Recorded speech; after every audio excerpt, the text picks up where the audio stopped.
Desmond Doss was an American who wanted to participate in the war to protect his nation during World War II, but with one condition: he wouldn't touch any weapons. His purpose was to go to the battlefield as a medic to help the wounded, and he refused to use any means of violence to defend himself. His father, a war veteran who suffered from alcoholism, was upset with Desmond's choice, knowing the dangers he would face, and that he might not return alive since he would be unarmed. Desmond had an aversion to weapons because in his childhood he was a victim of mistreatment by his father, who once tried to assault his mother. On that occasion, Desmond grabbed a gun and threatened his father, but later regretted it and made a vow to God never to touch a weapon again. Because of this, Desmond grew up determined to preserve lives instead of taking them. Hey, the movie I'm going to summarize is called Hacksaw Ridge. It's a war movie mixed with drama, so I invite you to subscribe to the channel, hit the bell, and follow me in this summary. After a few days, he tells Dorothy, his nurse girlfriend whom he met at the hospital when he saved a man who had been hit by a car, that he's going to enlist for the war, but she doesn't agree with his choice, although she respects it. Finally, the time comes to go to World War II in Okinawa, and Desmond promises Dorothy he'll return soon to marry her. She gives him a Bible with her photo and a message wishing for his quick return. Desmond arrives at Fort Jackson, happy to do something for his country, and is well received by the battalion members, although some consider him weak, while others mock him for having a Bible. On the first day, the recruits began rigorous training. The sergeant was a strict man, but Desmond proved himself fit and passed all tests except one: using weapons. Desmond refused to participate in the test, which upset the sergeant. He had never seen a recruit refuse to use a weapon. The sergeant reprimanded Desmond with harsh words. Desmond was taken to his superior, who apologized.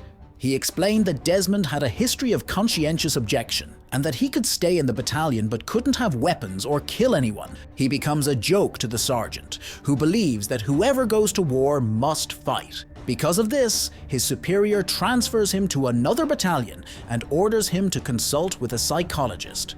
When he arrives at the other group, he is sarcastically introduced as a conscientious objector, suffering mockery for not using violence or weapons to fight. His companions don't treat him like in the 1st Battalion. This time he is assaulted and humiliated by many of them, but he doesn't let it shake him and doesn't react with more violence. Later, the psychologist evaluates him, and after a thorough analysis, decides he can work as a combat medic, exactly as Desmond dreamed. Then he has to do all the rest of the training. From there, he starts to be harassed by his colleagues, who beat him brutally. The sergeant wants him to quit because of his attitude, but Desmond doesn't accept, as he has a goal in mind and won't give up. Therefore, he doesn't tell the truth about what happened. Or he doesn't tell the... When Desmond and his girlfriend's wedding day arrives, he can't go because the sergeant only gives him leave if he picks up and uses a rifle. Otherwise, the leave is denied. Desmond remains firm in his refusal, even knowing Dorothy will be waiting at the altar. Because of this, Desmond not only loses his leave, but is also locked in an isolated cell where he becomes furious. After a few days, Dorothy learns what happened and goes to see him. She doesn't understand his position of not wanting to touch a weapon, but because she loves him so much, she supports his choice. Later, she talks to Desmond's father to help his son get out of the situation. Desmond lives through anguishing days, dreaming every night about his father and the war, until he faces a trial for not obeying his superior. There, Desmond explains that he wants to serve as a medic without using weapons. At that moment, his father appears at the trial with a letter stating that the accused's rights as a conscientious objector are guaranteed by a congressional law, and he cannot be forced to carry weapons. The judge, after reading the letter, dismisses the charges. Finally, Desmond can participate in the war as a medic without problems. He and Dorothy celebrate the victory. Days later, new soldiers arrive to replace the dead ones they bring in trucks, and the veterans tell them about the fight against the Japanese.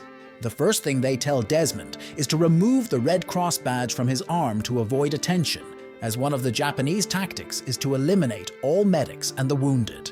When facing the giant hill, the battalion encounters a terrible scene of mutilated corpses, some with only heads, others gnawed by rats, and others in agony. In the midst of silence, a wounded man's scream breaks the air. and the Japanese initiate an attack, generating a battle between them in which several Americans are killed. Desmond is surprised by a Japanese soldier and saved by a colleague who almost dies. He then begins to help the wounded, taking them to a safe place, including a man who had both legs torn off, who has no hope of living, but he helps him, giving him a chance to escape. The Japanese are very cunning, suddenly appearing to attack, and are also hidden in some bunkers. The confrontation becomes increasingly violent, and it's necessary to use a flamethrower to eliminate a group of Japanese. They advance through the terrain and manage to blow up the shelters where the Japanese hide. Then everything becomes silent. It seems the attack is over for that night, but Desmond is very worried about the wounded who are scattered and goes with Jack to look for them in the darkness. Then they take shelter in one of the holes they dug to protect themselves from the attack. Everyone is very emotional and terrified by everything that happened and try to rest, but without letting their guard down, while Desmond keeps looking at Dorothy's photo. Desmond had horrible dreams that night, but that's common in a war. Desmond reveals to Jack the real reason why he refuses to carry a weapon and the vow he made to God never to use one again. When the sun rises, the Japanese return to attack en masse, and the battalion needs to withdraw and request heavy artillery support. The soldiers live through moments of terror that day, but Desmond takes advantage to save the wounded. When the artillery arrives, the attacks decrease a bit, and the troops manage to leave with more tranquility. Desmond, however, becomes distressed for not being able to save one of the wounded, and begs God with all his faith to show him the meaning of being there, when suddenly he hears a voice among the fallen asking for help. It was at that moment that Desmond understood everything, and anguish between the fire and smoke found strength where there was none, and began to search for other survivors to transport them to the camp. That's how he had the idea to tie them with a rope to lower them one by one, not caring about the danger since the camp was below a hill more than 20 meters high. But Desmond's work became more difficult as the Japanese wanted to eliminate the wounded once and for all. So he had to defend their lives with his own, as in one of the cases where he had to cover one with earth and place a dead body over them so they wouldn't be decimated. Everything was going well in the rescue, until the Japanese noticed Desmond's presence and initiated a hunt, in which Desmond managed to deceive them. It was then that he encountered a wounded Japanese soldier who, without thinking twice, he offered to help. Desmond asks God to help him find and save more lives while taking the wounded down. The doctors at the camp are amazed by the number of soldiers that one brave man rescued. The next day, the captain is surprised to learn that Desmond was the soldier who spent the entire night saving the wounded. Desmond continues to risk his life and saves Sergeant Jack and another wounded man. He manages to get down with them, but is hit and placed on a stretcher. All the soldiers there admire the hero, as they can't believe that one man alone could have saved so many people. Desmond receives medical treatment, and the colonel apologizes for being wrong about it, acknowledging that what happened up there was a true miracle. It's time to depart with great faith, and Desmond and the soldiers face another fierce battle, but this time with more strength, until the Japanese surrender. However, the enemies prepared an ambush for him and suddenly shoot a destructive device, which Desmond bravely faces and deflects, protecting the battalion, but getting injured. Later, when the enemies are defeated, Desmond is carried on a stretcher, asking them to find the Bible he forgot where he got hurt. Desmond will go down in history for having rescued 75 people and for being the first pacifist to receive the Medal of Honor for his courage in combat, which is the highest decoration in the United States. Desmond and Dorothy remained married until her death in 1991.